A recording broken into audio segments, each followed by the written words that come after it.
Ya, sementara itu keputusan Indonesia untuk bergabung dengan New Development Bank atau NDB diharapkan dapat memperkuat akses pendanaan pembangunan dan meningkatkan kerjasama ekonomi dengan negara-negara BRICS dan juga negara berkembang lainnya. Ya, diharapkan NDB juga berkontribusi terhadap ekonomi dan pembangunan di Indonesia. New Development Bank atau NDB merupakan bank pembangunan multilateral yang didirikan oleh negara-negara BRICS yakni Brazil, Rusia, India, China, dan Afrika Selatan.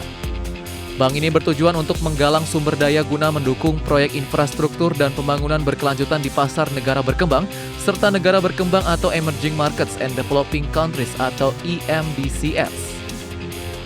Menteri Keuangan Sri Mulyani Indrawati menjelaskan keputusan Indonesia untuk bergabung dengan New Development Bank telah melalui diskusi panjang dan pertimbangan teknis, di mana pemerintah berharap dengan menjadi keanggotaan di NDB, Indonesia bisa semakin mendorong percepatan transformasi pembangunan nasional. Di sisi lain, Sri Mulyani menegaskan keputusan bergabung dengan New Development Bank ini sangat penting bagi kemitraan strategis negara-negara BRICS, di mana NDB berjanji siap memperkuat kerjasama global di bidang pembangunan berkelanjutan, transformasi ekonomi, dan kesejahteraan masyarakat.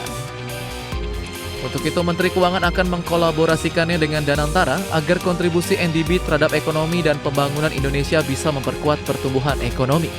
Dari Jakarta, IDX Channel.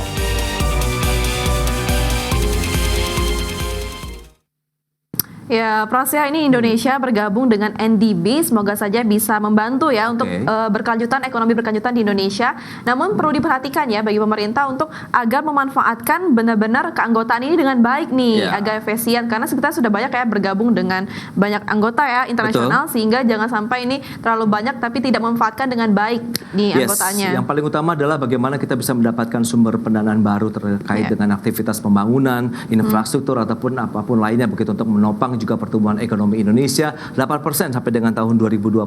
Apalagi target dari ekspor Indonesia pun tahun ini juga diharapkan naik 7,1% di 4.185 triliun rupiah. Tapi kita akan lihat perlu ada effort yang luar biasa, extraordinary juga untuk bisa mendukung aktivitas perekonomian Indonesia tadi dengan salah satunya bergabung dengan kekuatan ekonomi dunia lainnya begitu. Iya, benar sekali, Mas.